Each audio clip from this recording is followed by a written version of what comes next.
So good day mga Lodibels and welcome again sa another video. So ngayon ang pag-uusapan naman natin ay ang 10 pinakamagagandang ibon or parrot dito sa mundo. Kung mahilig ka sa mga ibon, well, ito ata ang video na para sa'yo. Pero bago yan, kung hindi ka pa nakasubscribe, make sure to subscribe kasi marami tayong mga videos na gagawin about sa ibon, kalapate, or isda, or fishing adventure. So ano pang inaantay natin? So simulan na natin to. Number 10, Electus Parrot. Ang Electus Parrot ay native sa Solomon Sumba, New Guinea at Australia. Napakasikat itong ibong to dahil sa napakaganda nitong mga kulay.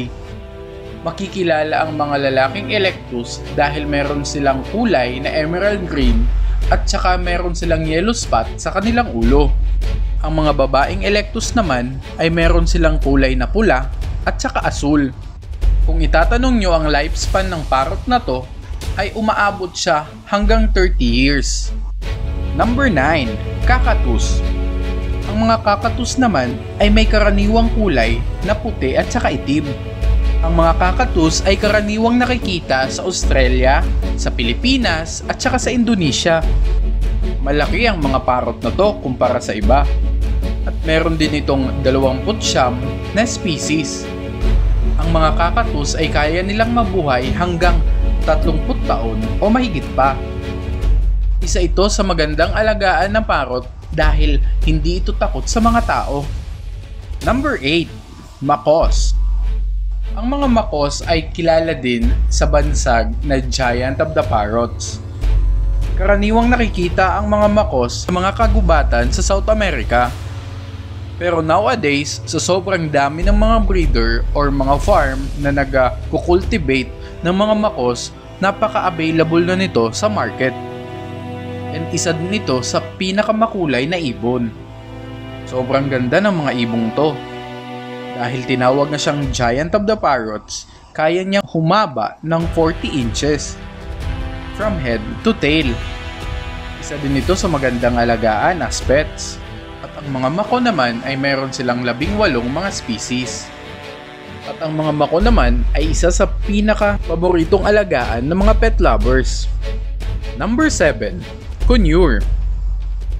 Ang mga conure ay karaniwang makikita sa Western Hemisphere. Ang mga ibong ito ay kayang umabot ng 10 hanggang 20 inches. Kilala din ang mga conure sa tawag na clown parrots dahil ito sa behavior niya.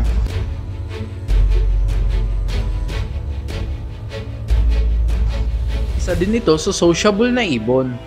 Number 6, Lorikeets.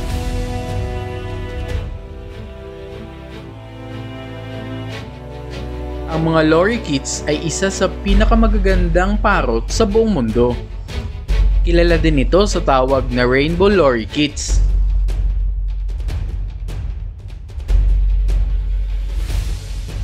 At ang mga ibong to ay endemic sa rainforest ng Queensland. Ang karaniwang haba ng ibong ito ay umaabot ng 12 pulgada. At ang bigat naman nito ay karaniwang umaabot ng 150 grams. At ang ibong ito ay mahirap i-identify ang babae at saka lalaki dahil hindi nagkakalayo ang mga kulay nila. Kaya mahirap i-identify kung alin ang lalaki at alin ang babae sa ibong ito base lang sa kanilang kulay ng balahibo. Number 5, Parakeet. Isang kaalaman, ang tawag sa mga parrot ng small to medium size ay parakeet. Sa lahat ng uri ng mga parakeet, ang isang napakakilala nito ay ang budgie. Tuturing din ito na beginner's bird or kung gusto mong mag-alaga and baguhan ka pa lang, ito ang pinaka-swak na ibon para sa'yo. Dahil mataas ang social nature ng ibong ito, kaya isa ito sa hindi mahirap alagaan. At ang sukat nito ay aabot lamang ng 10 pulgada. Isang espesyal na katangian ng ibong ito ay kaya nilang magsalita. Dahil sa kaya nilang magsalita, kaya nilang talunin sa patalinuhan ang ibang ibon. Ang pangalan ng parrot na to ay nakuha sa kanyang kulay. Mas lalo pang pinaganda sa kulay pula nito mga buntot. Ang medium size na parrot na to ay karaniwang may bigat na 400 grams at umaabot ng 13 pulgada ang haba. Napaka-playful nitong ibong ito. At kung patalinuhan ang usapan, hindi magpapahuli ang African Grey. Dahil kaya niyang matuto ng iba't ibang klase ng salita. At kapag naturuan ng tama, iba't ibang klaseng tricks ang kaya niyang gawin.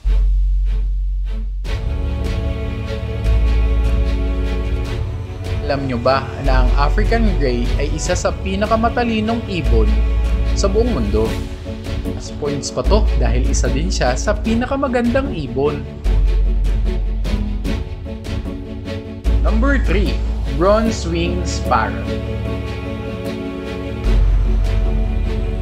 Kita ang ibong ito sa mga kahuyan sa South America. Napakasikat ng ibong ito dahil sa kanyang dark patchy chin at pink feathered look. Sino nga ba ang hindi magagandahan sa ibong ito? Ang beak nito ay karaniwang pale yellow. Ang karaniwang sukat nito ay umaabot ng 11 pulgada at karaniwang tumitimbang ng 200 grams. Hindi din ito mahirap alagaan. Katulad din ng mga pangkaraniwang parrot ang pag-aalaga dito, and kaya niya ding mabuhay hanggang 30 taon. Mahaba-haba na din yun para sa isang ibon. Hindi man ito lifetime companion, pero sulit naman yung mga oras at panahon na makakasama mo to dahil isa ito sa pinakamagagandang parrot sa buong mundo. Number 2. Cockatiels.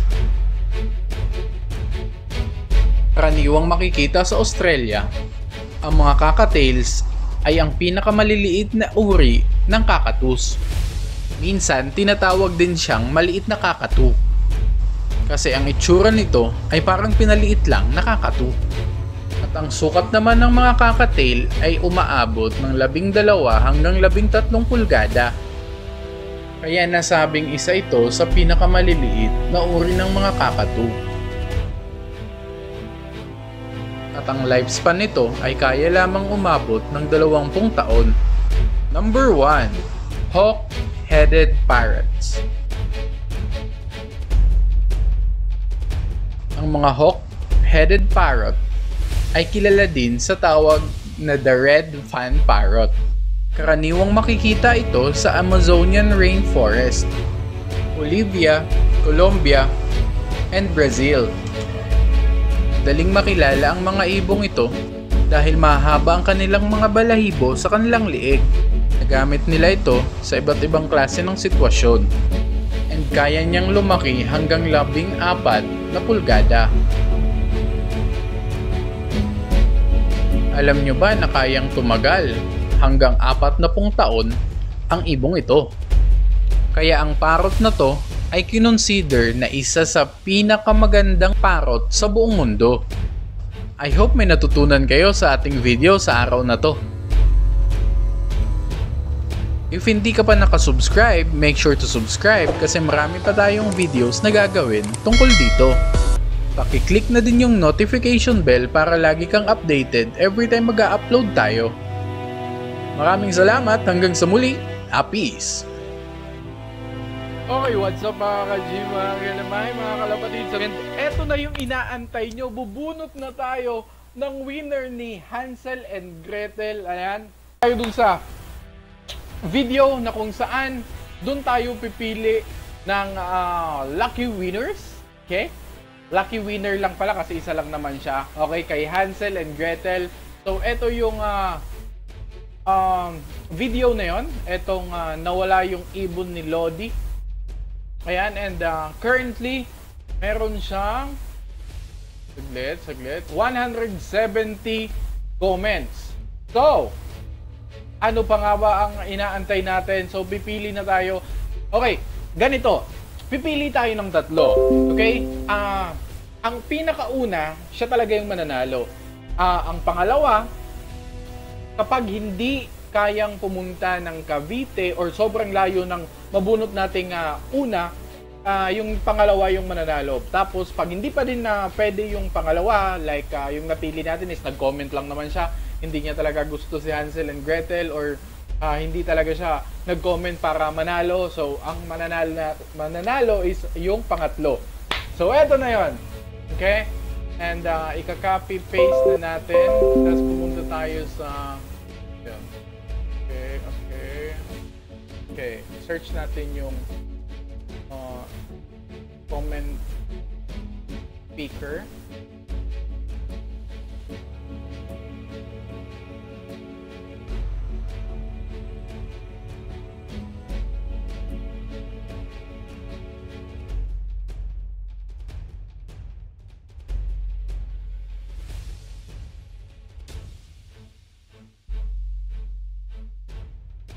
Okay, eto na.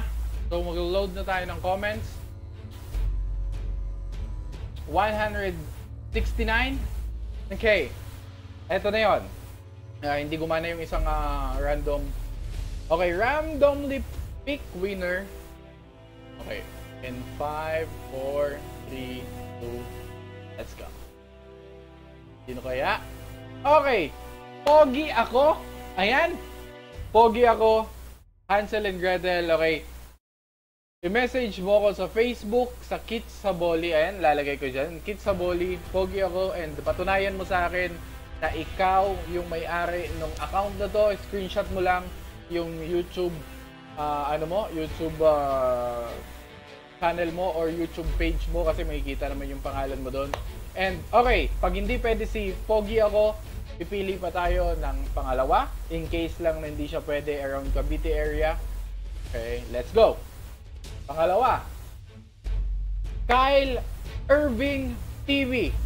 Yan yung pangalawa. Ganun din, same mechanics and same process. Kapag hindi siya pwede, pupunta tayo sa pangatlo. And eto na yung pangatlo natin. Si Pogi pa din, Pogi ako pa din.